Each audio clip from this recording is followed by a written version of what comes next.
The cold seeps through the floorboards. It's an old cold, a deep cold, one that has settled into the bones of this cabin long before I ever arrived. I feel it in my own bones now. A familiar ache that has nothing to do with the weather and everything to do with the silence. Outside, the forest is a wall of black and gray, teeth bared against the dying light. The wind whispers threats through the pines, secrets I don't want to know. This is the edge of the world, the place where maps get tired and the names of things are forgotten. It's perfect. It's my sanctuary, my prison. I press my forehead against the wavy, cold glass of the window pane, my breath a fleeting ghost on the surface. My reflection is a pale, washed-out thing, tired eyes. A mouth that has forgotten the shape of a smile. This is Seraphina, the remnant, the woman who was cast off. The word they used was barren. It's a hard, ugly word. It sounds like cracked earth, like a dried-up well. It's a word that sealed my fate, turned me from a woman into a failure. Damien had said it with a chilling sort of pity, as if my inability to carry his air was a personal inconvenience to him, a flaw in a product he could no longer use. He wasn't wrong. In our village, a woman's worth was measured in sons. I had none to give, so I left. Or, more accurately, I was allowed to leave, encouraged to disappear so he could find a new, fertile wife, without the inconvenience of my presence. I came here, to my grandfather's forgotten cabin, nestled against the border of the great northern woods, a place sane people avoided. They called it the land of beasts, of shifters, of things that were not human. Stories told to frighten children. But I learned quickly that the monsters in stories were far less cruel than the men in villages. The silence here is a living thing. At first, it was deafening, amplifying the screaming thoughts in my head, but slowly, it has become a comfort, a thick blanket that smothers the past. I trace a crack in the window with my fingertip. I am a collection of cracks now, held together by sheer, stubborn will. The will to not shatter completely. A flicker of movement outside snags my attention. It's not the familiar sway of a branch, or the shadow of a passing owl. This is different, low to the ground, large. My heart gives a painful lurch against my ribs. I pull back from the window, my breath held tight in my chest. I know the creatures of this forest. Deer, fox, the occasional bear lumbering through in the autumn. This is none of those. It is huge, a shadow detaching itself from other shadows. Sleek and powerful and wrong. My grandfather's voice echoes in my memory, a low rumble from a childhood long past. There are things in those woods, Seraphina, older than men. You show them respect. You stay on your side of the creek, and they'll stay on theirs. The creek is less than 50 yards from my door. I stay very still, listening. The wind has died down. The silence is absolute, heavy, and then I hear it. A sound of dragging, a wet, heavy scrape against the frozen earth, and a whimper. Not animal. It's the whimper that makes my blood run cold. It's small, terrified, human. My hand flies to my mouth, stifling a gasp. I inch back toward the window, peering through the corner of the pane. The shadow has resolved into a shape, a wolf, but a wolf of impossible size, bigger than any bear I've ever seen. Its fur is the color of midnight, matted and dark with something wet. It's dragging a hind leg, leaving a slick, dark trail in the frost. And then I see the child. She's huddled against the massive creature's side, half hidden by its bulk. A tiny thing, no more than 4 or 5 years old, with hair like spun moonlight and a face as pale as bone. She's wearing a thin, simple dress, no coat. Her eyes are wide and dark, and utterly vacant. She doesn't seem to feel the cold. She doesn't seem to feel anything at all. She is looking directly at my cabin. The wolf collapses. It goes down with a heavy, final thud, its great head hitting the frozen ground with a sound that travels through the soles of my feet. It tries to lift its head, lets out a low, pained groan, and then lies still. Only its side moves. A ragged, shallow rise and fall. The child doesn't react. She doesn't cry out. She simply stays where she is. A small, silent statue beside a dying monster. Fear is a physical thing. It's a cold fist closing around my throat. My mind screams at me. Bar the door. Put out the light. Hide. This is a beast from the forbidden woods. It has brought its own ruin to my doorstep. It is not my problem. It is not my problem. The words echo in the hollow space inside me. The same words everyone in the village had thought, had said with their eyes, when Damien cast me aside. Not my problem. I was an inconvenience, a stray to be ignored. I look at the little girl. Her face is a perfect, blank slate of trauma. She is unseen, unheard, abandoned to the cold, next to the only protection she has, which is now bleeding out onto the unforgiving earth. I see myself in her vacant stare, and something inside me, something cracked and broken, shifts. A hot, fierce wave of something that feels terrifyingly like rage or purpose. No, not on my watch. I will not be the person who turns their back. I will not let her feel what I felt. Abandoned by the world. My fear is still there, a shrieking thing in the back of my skull, but my body is already moving. I grab the heavy wool blanket from my cot. I pull on my worn boots. My hands are shaking so badly, I can barely work the latch on the door. Logic is a distant tinny voice telling me I am a fool, that wolf could kill me with a single snap of its jaws, injured or not.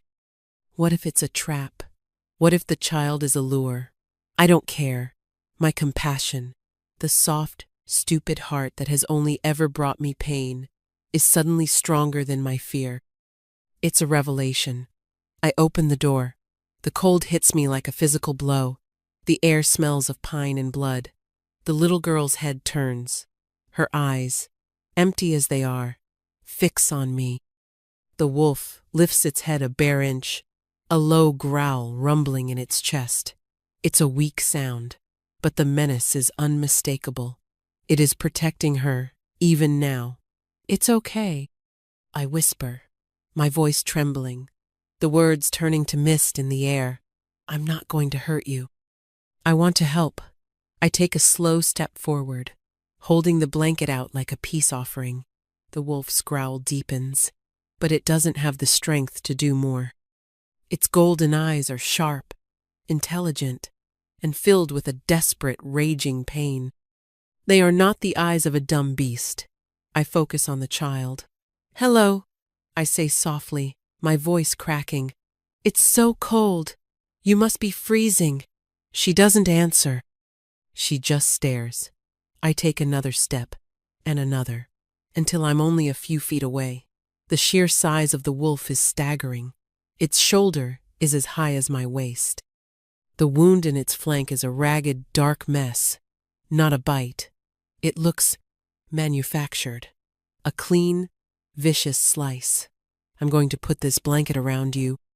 I tell the little girl, my voice as steady as I can make it. It's warm. I slowly, carefully approach her. The wolf's eyes follow my every move. I can feel the weight of its gaze, a physical pressure.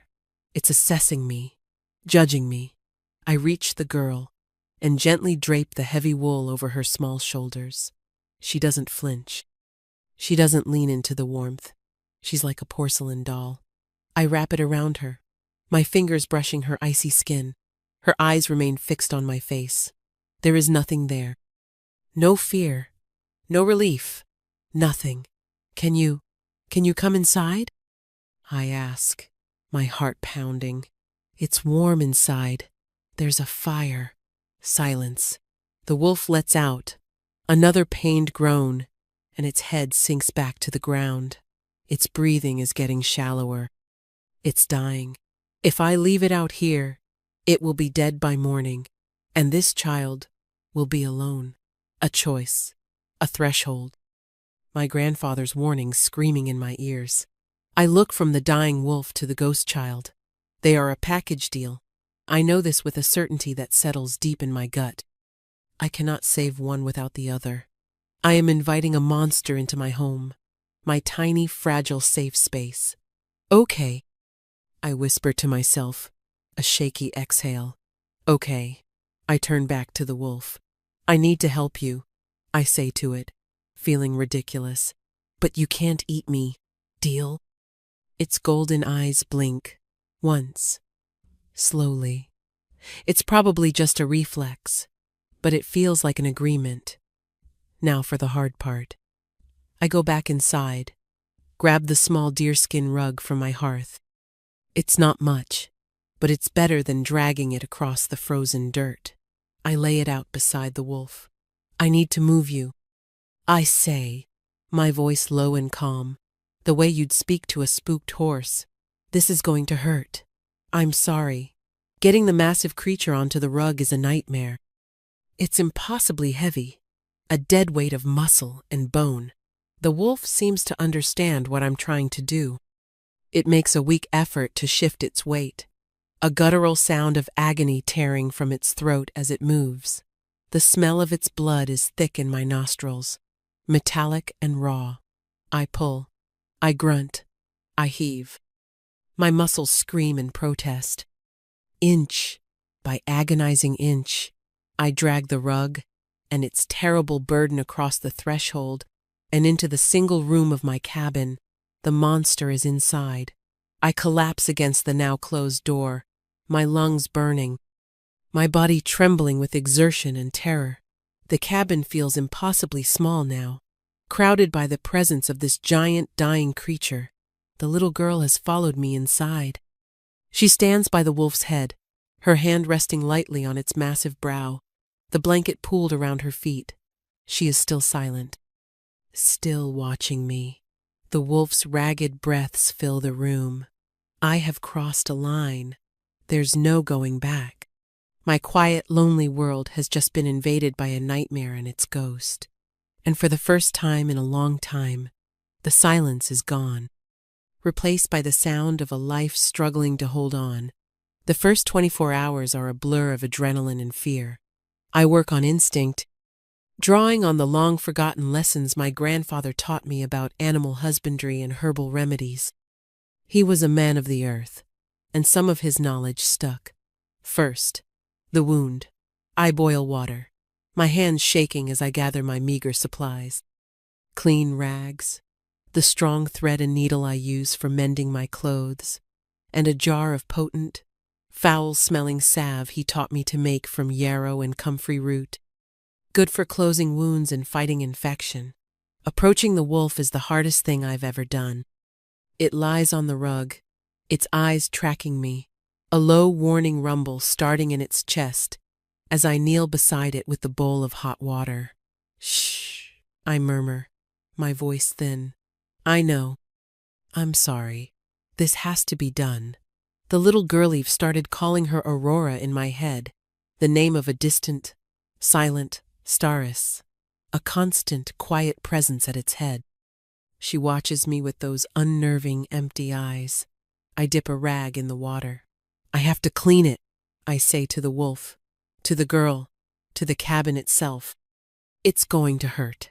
As my hand, holding the warm, wet cloth, touches the edge of the gash, the wolf's muscles tense.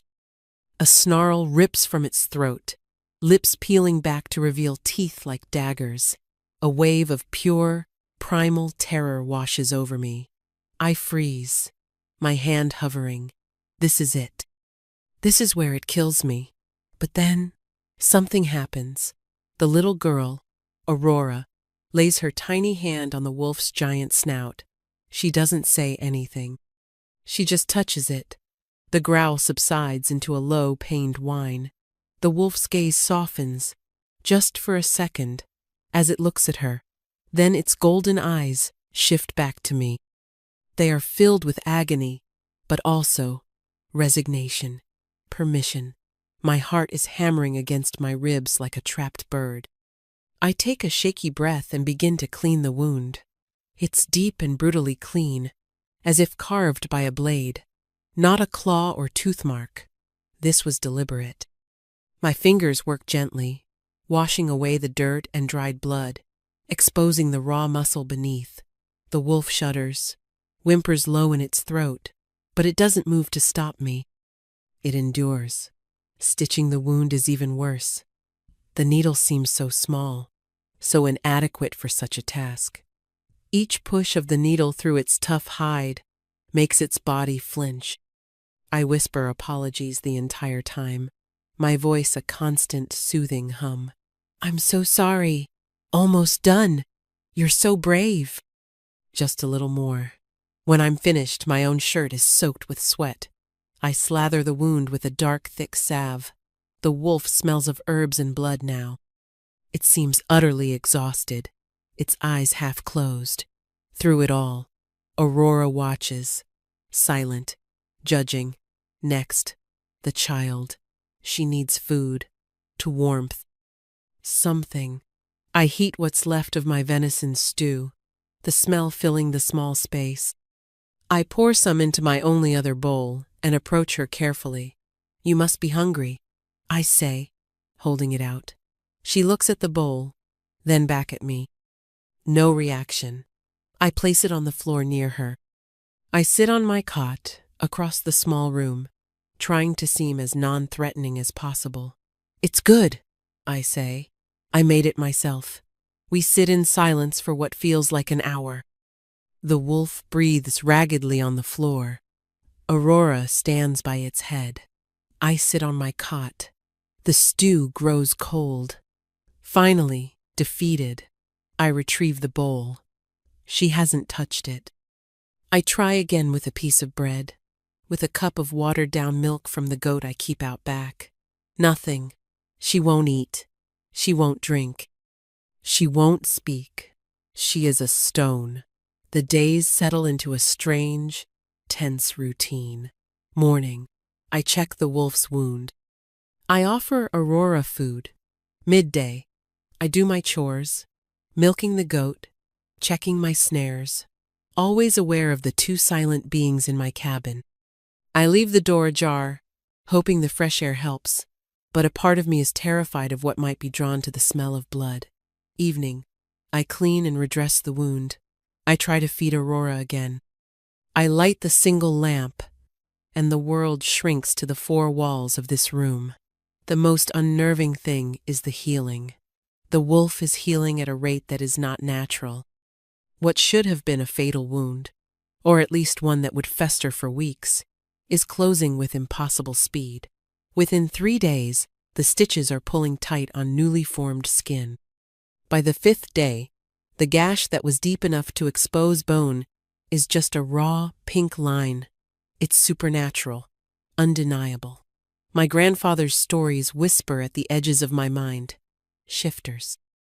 Men who could wear the skin of beasts. I'd always dismissed them as fables. Now, I'm not so sure. The oppressive silence starts to wear on me. It's different from the silence of being alone. This is a silence, with weight, with expectation. So I start to talk. At first, it's just narrating my actions. "Time to change your dressing," I'd say to the wolf. "Let's see if you'll eat today, little one." To Aurora. But the silence that answers me is too vast. It needs to be filled. One evening, as I'm carding wool by the fire, the wolf watching me with those unnervingly intelligent eyes, I just start. "They called me Baron," I say to the creature on my floor. The word hangs in the air, ugly and sharp. Saying it aloud feels like pulling a splinter from my soul. The wolf's ear twitches. Encouraged, I continue. I talk about Damien, about his handsome face and his cold heart, about how his love felt like a transaction, one I failed to complete. He wanted an heir, a son to carry his name. It was all he ever talked about, And my body was a disappointment, a betrayal. I tell the wolf about the whispers of the village women, the pitying looks, the way they'd clutch their own children closer when I walked by, as if my emptiness was a disease they could catch. I feel like a ghost sometimes, I confess, my voice barely a whisper. Like, I'm not really here. Like my only purpose was to be a vessel, and since I failed at that, I'm nothing. The wolf makes a low sound in its throat, not a growl. Something else, a soft rumble. It shifts its weight, dragging itself a few inches closer to my stool. Its golden eyes are fixed on me, and for a crazy, impossible moment, it looks like it understands. It looks like sympathy. From then on, he becomes my confidant. The great, silent wolf on my floor. I tell him everything. My fears of the winter, my memories of my grandfather, the secret, shameful ache in my arms for a child I would never hold. I tell him about the day I left the village, how no one tried to stop me, how relief and profound loneliness had warred inside me. And he listens. He always listens. His presence is a steady, solid anchor in the room. I start to feel not safe, exactly, but less alone. Aurora remains a mystery. She started eating on the 4th day, small, nibbling bites from a piece of bread I left for her, taken only when she thought I wasn't looking. She drinks water, but she remains silent. She moves like a wraith, always near the wolf, her small hand often resting in his thick fur. Her trauma is a wall I don't know how to breach. So I talk to her too. I tell her stories my grandfather used to tell me, about mischievous sprites in the moss and the old man in the moon. She just stares, her expression unchanging. One night, about a week after their arrival, a storm rolls in. Wind howls around the cabin, rattling the door in its frame. A branch cracks and falls onto the roof with a deafening crash. I jump, a cry escaping my lips. My heart is racing. I hate storms. They always make me feel small and vulnerable. I'm sitting on my cot, hugging my knees to my chest, when I feel a nudge against my hand. I look down. The wolf has dragged himself over to my bedside. He's healed enough to move with a limping grace now. He nudges my hand again with his wet nose. His golden eyes are soft in the lamplight. He's comforting me. My throat tightens. This giant, terrifying creature from the wild is offering me comfort, a thing no person has offered me in years. Hesitantly, my hand trembling, I reach out and touch his head. His fur is thick and coarse, but warm. So warm. He leans into my touch, a deep, vibrating rumble starting in his chest. It's not a growl, it's a purr. A purr so deep it resonates through my hand, up my arm, and into my chest. Tears well in my eyes.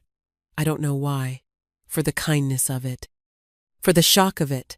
I sink my fingers into his fur, my other hand coming up to stroke his broad, powerful neck. He closes his eyes, sighing. In this moment, he is not a monster. He is my protector, my friend, the keeper of my secrets. Fear has been slowly, quietly replaced by something else, something warm and dangerous and utterly new, a connection, a sense of belonging with these two broken, silent beings. I feel safer here, in a tiny cabin with a supernatural wolf and a ghost child, than I ever did in the village. I called home, and that thought is the most terrifying and wonderful thing of all. The days turn into weeks. A fragile peace settles over the cabin, a rhythm of shared silence and one-sided conversations. The wolf, who I now just call Wolf in my mind, is almost completely healed. He moves without a limp, A silent, fluid shadow pacing the small confines of my home. His presence is immense, but no longer threatening. It's grounding. When he lies by the hearth, the whole cabin feels anchored. Aurora has started to come alive, in small, almost imperceptible ways. She still doesn't speak, but she follows me with her eyes now, a flicker of curiosity in their depths. She will occasionally pick up a smooth stone I've left on the table, or trace the patterns in the wood grain of the floor. Tiny explorations of the world around her. She has also started a new silent game. Whenever I am tending to the fire or kneading bread, she will creep up behind me and very gently, very lightly, touch my back. The moment I turn, she is gone, hiding behind the wolf or my cot, peeking out with a sliver of a face. It's the first sign of playfulness I've seen in her. It makes my heart ache with a fragile, painful hope. I continue my nightly confessions to Wolf. I tell him about my shame, my feeling of being fundamentally broken. Damien said I was incomplete. I whisper one night, the fire crackling, casting dancing shadows on the walls. Wolf lies with his head on his paws, his gaze fixed on my face, like a puzzle with a piece missing, and everyone looked at me like that, like they could see the hole right through me. He whines softly, a sound of profound empathy. He pushes his great head under my hand, demanding a touch.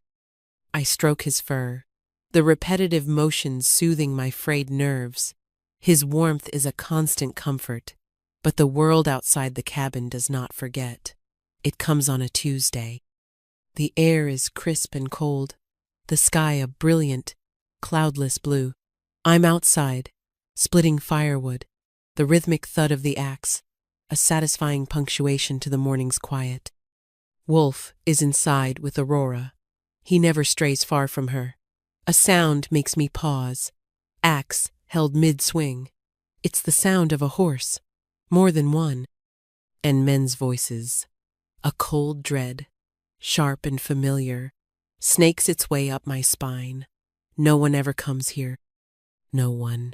I drop the axe and hurry to the edge of the clearing, my heart pounding a frantic, panicked rhythm. Through the trees, I see them, 3 riders. And the man in the lead, I would know that arrogant posture anywhere.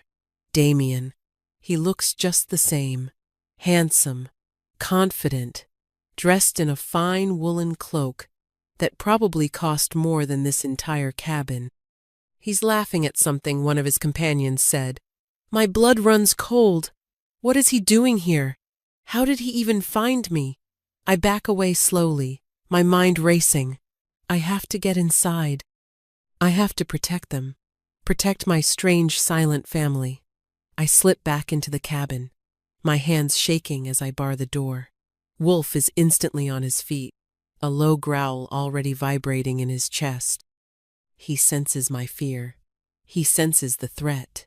He moves to stand in front of Aurora, who has shrunk behind my cot, her eyes wide with a terror that is no longer vacant but sharp and present. It's okay, I whisper, though I'm not sure who I'm trying to convince. It's okay. The sound of the horses stops just outside. Boots crunch on the frozen ground. Serafina! Damien's voice booms, startlingly close. It's a voice used to being obeyed. I know you're in there. Open the door. We saw your smoke for days. I stand frozen, my back pressed against the door. My throat is too tight to speak. Don't be a fool, Serafina. I've come all this way for you. The village is talking. It's embarrassing. A man's wife running off to live like a savage. My wife! The words are a bitter pill. I was never his wife. I was his betrothed, a contract he voided without a second thought. I'm not your wife, I managed to say, my voice a broken rasp. There's a pause, then a condescending chuckle. Oh, Serafina, still so dramatic. I'm willing to be forgiving. I'll take you back. My new fiancée. It seems she is as barren as you are. A cursed bloodline. Her father's. My father is furious. He says I was rash. He says your family has strong old blood. Perhaps we just needed more time. Bile rises in my throat. I am a commodity to be reclaimed. A tool to be tried again. It was never about me. It was always about what I could produce for him. Go away, Damien, I say, my voice stronger now, fueled by a sudden hot fury. Open this door, Seraphina, or I'll have it broken down, he bellows, his patience gone. Wolf's growl deepens into a terrifying snarl. The fur on his back is raised, his body coiled like a spring. He's a creature of pure, lethal rage. I hear Damien give an order to his men.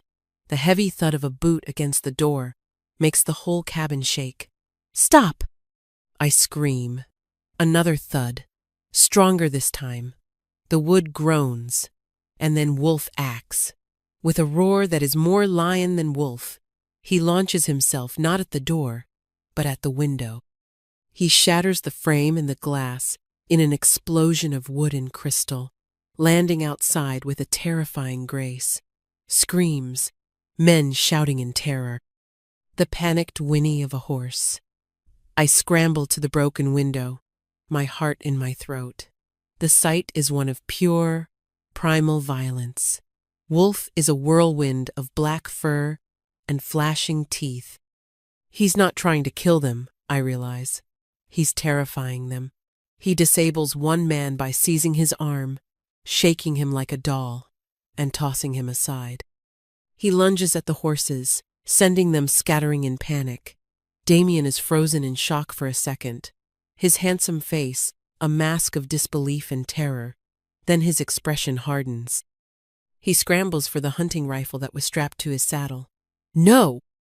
I shriek, trying to climb through the broken window. Wolf turns on Damien, placing himself directly between Damien and the cabin, between Damien and me. A clear, deliberate act of protection. He bares his teeth, the sound he makes vibrating in my bones. Damien, in his panic and fury, raises the rifle. He's not a good shot when he's calm. Now, he's trembling. He fires. The shot cracks through the air, deafeningly loud. Wolf yelps, a sharp, piercing cry of pain, and stumbles. He's hit, high in the shoulder. Blood, dark and shockingly red against his black fur, blossoms from the wound. He looks surprised, more than anything. Surprised by the pain. He turns to look at me, his golden eyes wide. And in that moment of distraction, Damien, his face contorted with rage and fear, raises the rifle again. Taking aim. I don't think. I don't hesitate. I finally manage to scramble through the jagged opening of the window, heedless of the glass that tears at my clothes and skin. I run. I run directly into the line of fire, placing my own body between Damien's rifle and the wounded wolf. No more! I scream, my arms spread wide, my body shielding his. You will not hurt him again! Get out of here! Damien stares at me, his mouth agape. He sees me, the timid woman he cast aside, shielding a monster with my own life. His mind cannot process it. Wolf has collapsed behind me, his breathing ragged. I can feel the heat of his body, smell the fresh blood. I am sobbing, tears of terror and rage streaming down my face, but I do not move. I am a shield, a wall. I will not let him be hurt again. Not for me. My act of defiance, of selfless, reckless love for this creature, seems to shatter something in the air. It becomes charged, electric. Damien, seeing the utter conviction in my face, seeing the bleeding monster at my feet, and his men either injured or chasing down their horses, seems to shrink. His bravado evaporates, replaced by stark fear. He lowers the rifle. He backs away, stumbling. He turns and flees into the woods, his remaining conscious man scrambling after him, and then we are alone. The silence that descends is profound, broken only by my ragged sobs and the wolf's harsh, pained breaths, I fall to my knees beside him, my hands hovering over the new, terrible wound. I'm sorry. I weep, my tears falling onto his dark fur. I'm so sorry. This is my fault. He lets out a low whine and nudges my hand with his nose. Even now, shot and bleeding because of me, he is trying to comfort me. This love, this fierce, desperate loyalty, it's going to break my heart or save my soul. I throw my arms around his massive neck, burying my face in his fur, and I hold on as if he is the only solid thing in a world that has just tilted off its axis. I have made my choice. I have defended my family. Whatever happens next, we will face it together. The world warps. As I cling to him, shielding his wounded body with my own, a strange light begins to pulse around us. It starts as a faint, silvery shimmer in the air, then intensifies, growing brighter and warmer. The air hums, vibrating with a power that feels ancient and immense. I pull back, my eyes wide. The light is emanating from Wolf himself. It's pouring from him, enveloping both of us in a cocoon of shimmering energy. His body begins to convulse. A terrible, low groan tears from his throat, a sound of agony and transformation. I watch, paralyzed with awe and terror, as his form begins to shift. It's like watching marble soften and flow. Bones crack and elongate. Fur recedes into skin. The massive, wolfish snout shortens, broadens, becoming the sharp, angular planes of a human face. The powerful limbs twist and reform into human arms and legs. It happens in a matter of seconds. A fluid, horrifying, miraculous unfolding, where the giant wolf lay bleeding on the frozen ground. There is now a man. He is naked, his body a breathtaking canvas of lean, powerful muscle, slick with sweat and blood. His hair is as black as the wolf's fur, long and wild. The bullet wound is still there in his shoulder, a raw, puckered hole, but even as I watch, the flesh around it seems to knit itself together, the bleeding slowing to a stop. He groans. Pushing himself up onto one elbow, he shakes his head as if to clear it, and then he looks at me. His eyes, they are the same. The exact same intelligent, piercing, molten gold eyes of the wolf. Eyes I have poured my heart out to every night for weeks.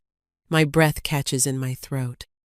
My mind refuses to connect the dots, to accept the impossible reality in front of me. You, he rasps, his voice a low, rough baritone, gravelly from disuse. You saved me. I can't speak.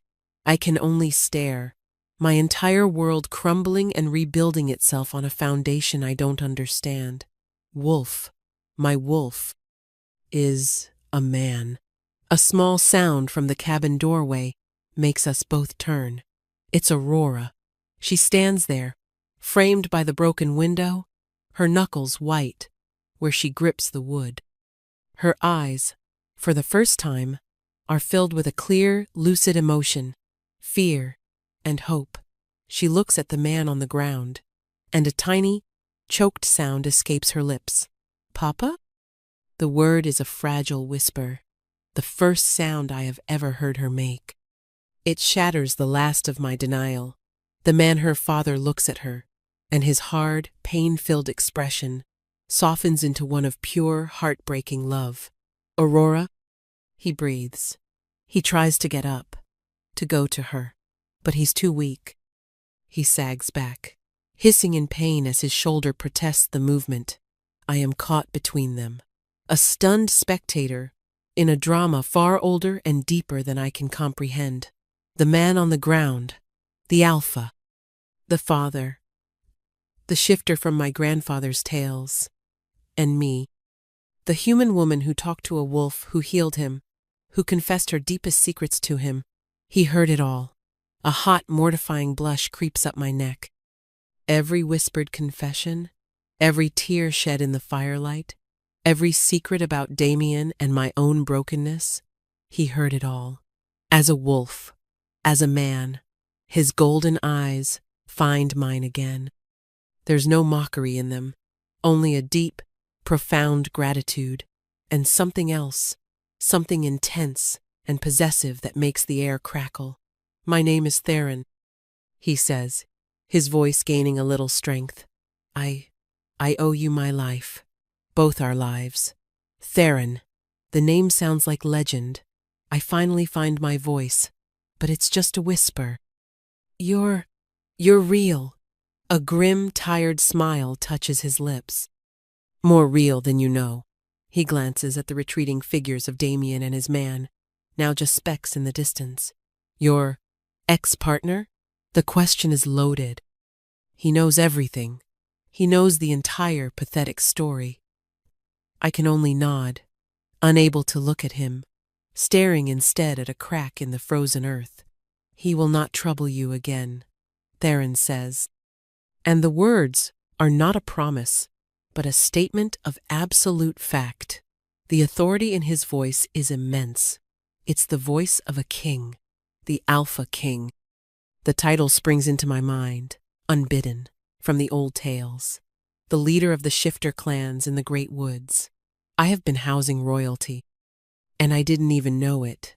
Aurora takes a hesitant step forward, then another. She crosses the clearing and comes to my side, not his. She slips her tiny, cold hand into mine. Her grip is surprisingly strong. She is still looking at her father, but she is anchored to me. Theron's gaze softens as he watches the small gesture. He looks from his daughter's hand in mine, up to my face. The intensity in his eyes is startling. Your selfless act, he begins, his voice low and serious. Shielding me. It broke the curse. Curse? I whisper, confused. I was trapped in that form, he explains, his jaw tightening, ambushed by human hunters who use iron blades laced with poison. It locks us in our animal skin, severs the connection to our human half. It's a death sentence, a slow one. But your willingness to sacrifice yourself for a beast, an act of pure heart, with no hope of reward, it shattered their magic. He pauses, and his gaze becomes even more penetrating. It fulfilled the prophecy. I stare at him, uncomprehending. Prophecy? He looks away, a flicker of something that looks like fear, or maybe guilt, in his eyes. He doesn't answer the question. Instead, he says a different word. A word that hangs in the cold air between us, heavy with implications I can't begin to grasp. Mate. The word is a key turning in a lock I never knew existed. It explains nothing and everything all at once. The way he watched me, the way he comforted me, the fierce, immediate connection I felt, the sense of belonging. It wasn't just kindness. It wasn't just comfort. It was destiny. I feel the ground shift beneath my feet, not from an earthquake, but from the sheer weight of revelation.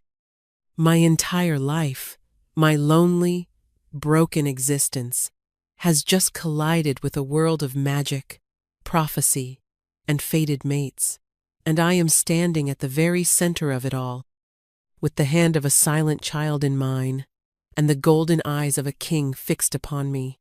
The aftermath is a haze of shock and disorientation. We get him inside. It's a struggle. He's weak, leaning heavily on me, his bare skin shockingly hot against my clothes. Every step is an effort. Aurora hovers near us, a silent, worried satellite. I settle him on my cot, the only soft place in the cabin. It seems impossibly small for his large frame. I cover him with every blanket I own. He's shivering, the shock of the transformation and the injury finally setting in. His wound is still healing at an unnatural rate, but it's not instantaneous. It's a deep, angry-looking puncture, the flesh around it bruised and swollen. I clean it as gently as I can, my hands trembling. It's one thing to tend to a wolf. It is another thing entirely to tend to the naked body of a man who is also that wolf, a man who is a king, A man who called me mate. He watches me work, his golden eyes never leaving my face. The silence in the room is different now. It's not empty. It's charged with unspoken questions and staggering truths. I can feel his gaze on me like a physical touch, tracing the lines of my face, my neck, my hands. It makes my skin prickle with a strange heat. I am intensely aware of my worn dress, the dirt under my fingernails, the frantic beating of my own heart. He heard every pathetic word I ever said to him. He knows my deepest insecurities, my most private grief. He knows I am the barren woman, the outcast. The thought is so mortifying, I can barely meet his eyes. "You don't have to do this," he says, his voice a low rumble. "You're hurt," I reply, my voice tight. I focus on tying the bandage, my knuckles brushing against the hard warmth of his chest. A jolt, like lightning, shoots up my arm. I pull my hand back as if burned. He catches my wrist. His grip is gentle, but unyielding. His skin is hot. Serafina. Hearing him say my name in his human voice sends a shiver through me. "I watched you," he says softly, his gaze searing. "I listened. When you spoke of your pain, I felt it, as if it were my own. My throat closes up. I can't breathe. What that man, what your village did to you." His voice drops, turning hard as granite. They threw away a treasure they were too blind to see. Tears spring to my eyes, hot and unwelcome. No one has ever defended me. No one has ever called me a treasure. I try to pull my hand away, overwhelmed, but he holds fast. "I am not a treasure," I whisper, the words tasting like ash. "I'm broken." "No," he says, his voice fierce. "Your heart, the compassion in you, it's the strongest thing I have ever witnessed. It saved my daughter. It saved me." His thumb strokes the sensitive skin of my wrist, sending sparks dancing along my nerves. The touch is both a comfort and a threat. It promises a world of feeling I am not equipped to handle. I finally manage to pull my hand free, clutching it to my chest. I need space. I need to think. I retreat to the other side of the cabin, busying myself by stoking the fire, my back to him. "What does it mean?" I ask the flames. "What you said." "Mate." I can feel him shift on the cot. "It means that you are the other half of my soul, that my life is bound to yours. It is a bond forged by destiny, deeper than any law or choice." He says the words simply, as if stating the color of the sky, the other half of my soul.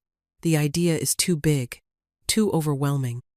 It doesn't fit into the small, gray world I've built for myself. "I'm human," I state, a foolish, obvious fact. "You're not."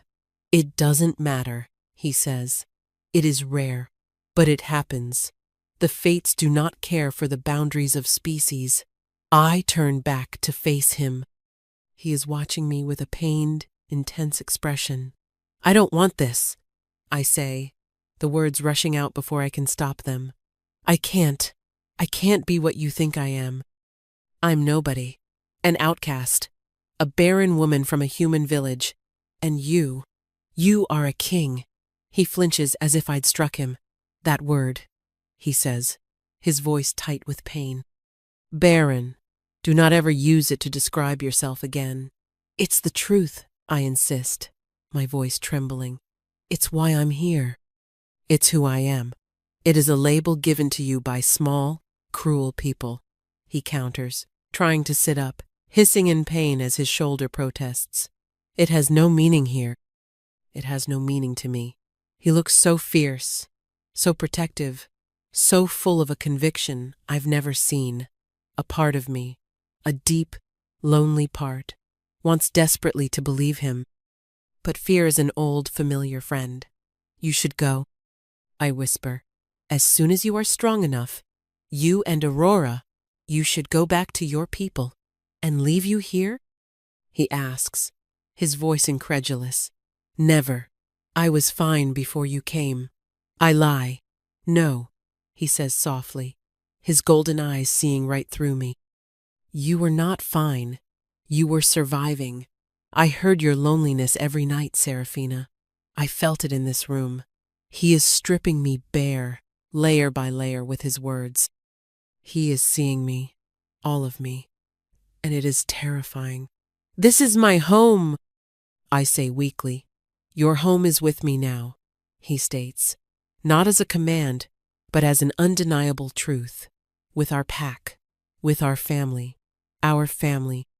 He includes me so easily, so naturally. It's too much. I shake my head, backing away until my shoulders hit the cold wall of the cabin. No, you don't understand. Your world, prophecies and curses and shifters, it's not for me. It will destroy me. I would let the world burn before I let anything harm you. He vows, and the raw power in his voice makes the very air tremble. He looks at me with desperation, with a longing that mirrors the vast empty space inside my own chest. I know this is too much. I know I am overwhelming you.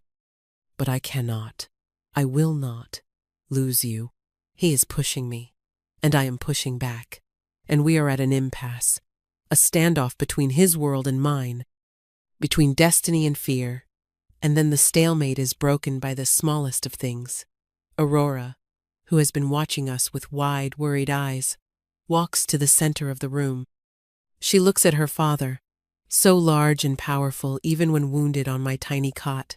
She looks at me, small and afraid against the wall. She reaches out her hands, one towards him, one towards me.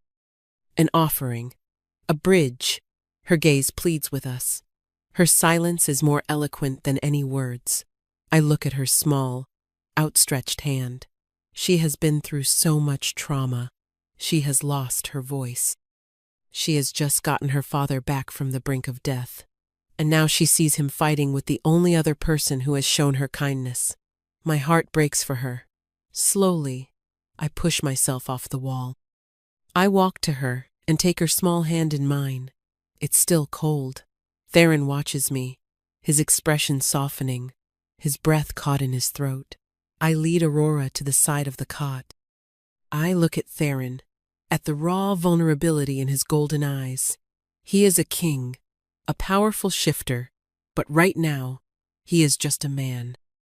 A man who is afraid of losing something he has just found.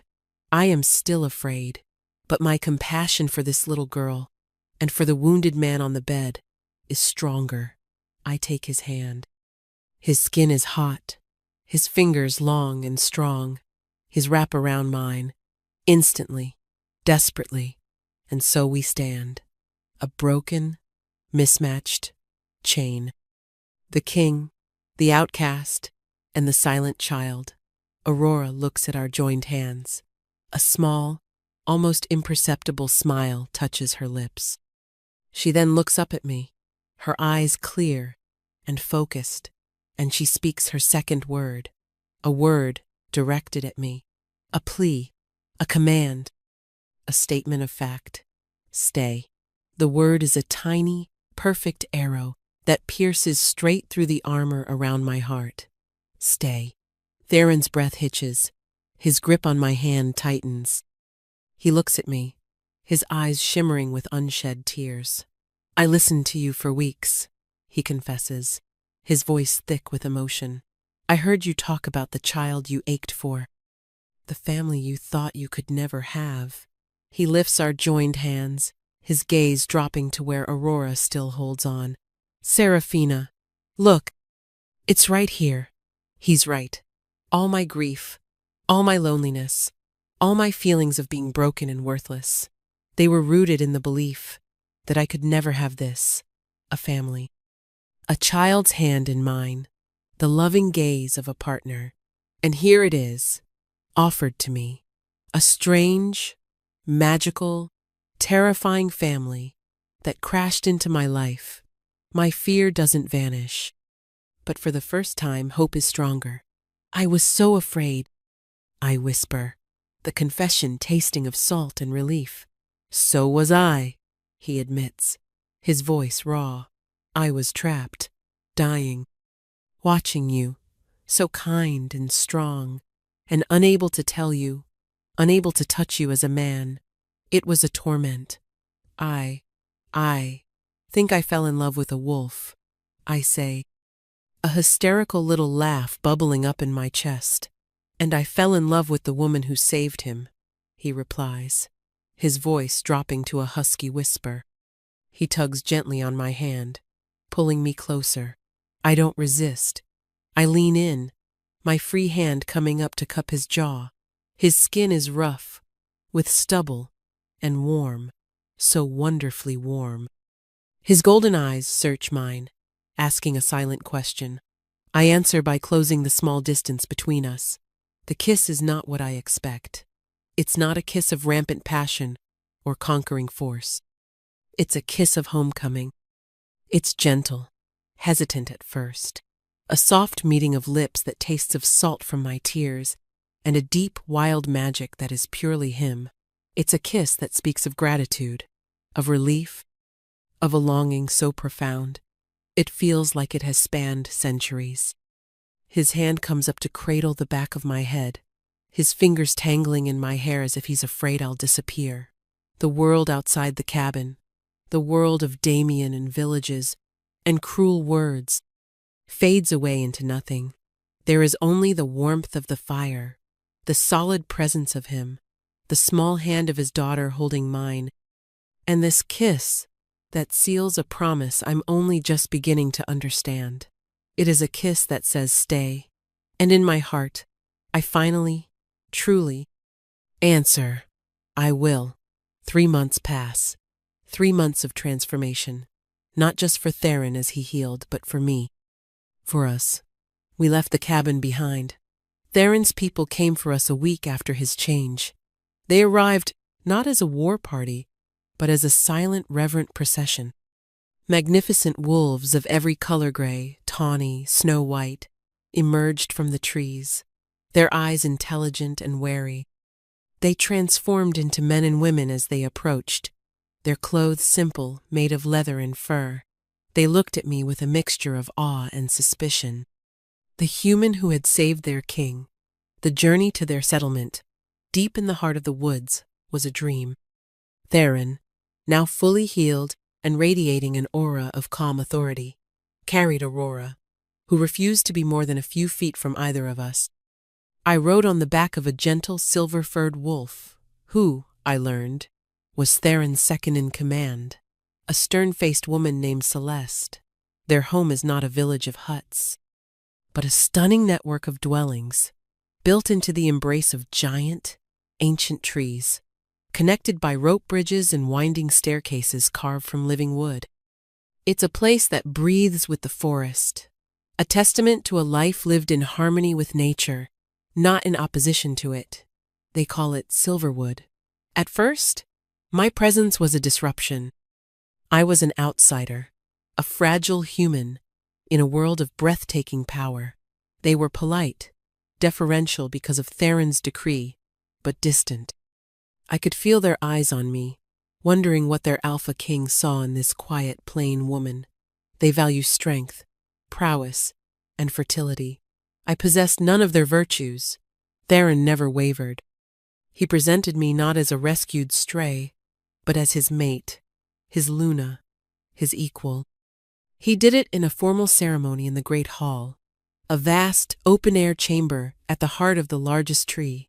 "She is not Luna because I chose her," he announced, his voice ringing with power, his hand holding mine possessively. "She is Luna because destiny chose her. Her heart is the strongest shield in this pack. Her compassion is the sharpest weapon. She saved your king when no one else could. She is the other half of my soul, and you will show her the respect she is owed." But it wasn't his words that changed their hearts. It was Aurora, who had been silent for so long, began to talk, first in whispers to me, then in quiet sentences to her father. Soon, she was speaking to the other children, her voice soft but clear. She would run to me, not Theron, when she was scared. She would climb into my lap for stories. She called me Mama. The pack watched this. They saw their alpha's traumatized daughter, a child they all loved and grieved for, blossom under my care. They saw her laughter return. They saw that my strength was not in tooth and claw, but in patience and love, and slowly their suspicion melted into acceptance, then into a quiet, fierce affection. I healed their princess. I had proven my worth in a way they understood. I am no longer Seraphina the Baron. Here, I am Seraphina, the heart healer, the Luna. My life is full now. The silence is filled with Aurora's chatter, the warmth of Theron's body next to mine at night, the low hum of a community that has embraced me. I am learning their ways, the properties of forest plants I never knew existed, the silent language of the pack. I am becoming a part of this wild, beautiful world. The past, however, has one last ghost to exorcise. It happens on a day when I am near the border of their territory, gathering herbs with Aurora and two of the pack's young women. We are laughing, Aurora telling a silly story about a squirrel, when a familiar voice drifts through the trees. Seraphina. We all freeze. It's Damien. He stands on the other side of the creek that marks the boundary, the same creek my grandfather warned me about. He looks thinner. His fine clothes are rumpled, his face etched with desperation. He is alone. Seraphina, please, he begs. I was a fool. I've been ruined. My father disowned me after my second fiancé also proved fruitless. He said I was cursed, that I threw away my only chance. He's talking about me, my strong old blood. I am once again a commodity he wishes he hadn't discarded. The old Seraphina would have shrunk back. She would have felt a pang of pity or fear. I am not the old Seraphina. I step forward, my chin held high. Aurora presses against my leg, and I put a reassuring hand on her head.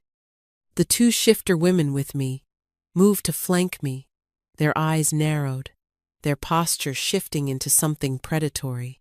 There is nothing for you here, Damien, I say, my voice calm and even. It doesn't even tremble. But we were meant for each other, he cries, his voice cracking. I can change. I see that now. We can try again. I almost laugh.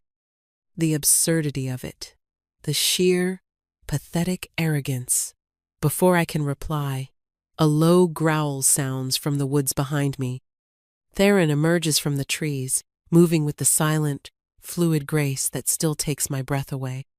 He comes to stand beside me, his arms sliding possessively around my waist, his golden eyes fixed on Damien, with an expression of cold, lethal contempt. Damien visibly pales. He takes a step back, stumbling.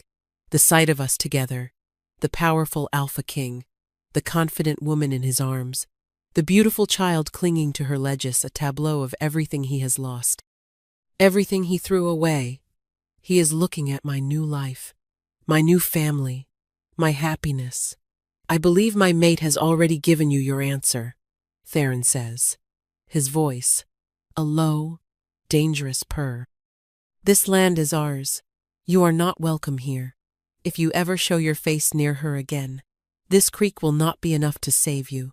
Damien doesn't need to be told twice. He turns and scrambles away, disappearing into the woods like the coward he is, a ghost finally laid to rest. Theron turns me in his arms, his forehead resting against mine. Are you all right? He murmurs. I'm perfect, I whisper, and I mean it. The last chain to my past has been broken. I am free. Aurora tugs on my tunic. Mama, can we go home now? Celeste promised to show me how to track rabbits. Of course, little wolf. I say, smiling down at her. We walk back towards the heart of the forest, towards the great trees of Silverwood. Theron's arm is warm and solid around me. Aurora's hand is tucked firmly in mine. This is my pack. This is my family. This is my home. That night, as I lie curled against Theron's side, the sounds of the forest a lullaby outside our window, I think about the strange path my life has taken. I once believed my greatest weakness was my barren womb, my inability to create life. But that perceived flaw, that emptiness, is what led me here. It hollowed me out so that I could be filled with something new, something chosen. A different kind of family, born not of blood, but of love and fierce, mutual protection. My greatest weakness was never my body. It was my belief that I was unlovable, and my greatest strength.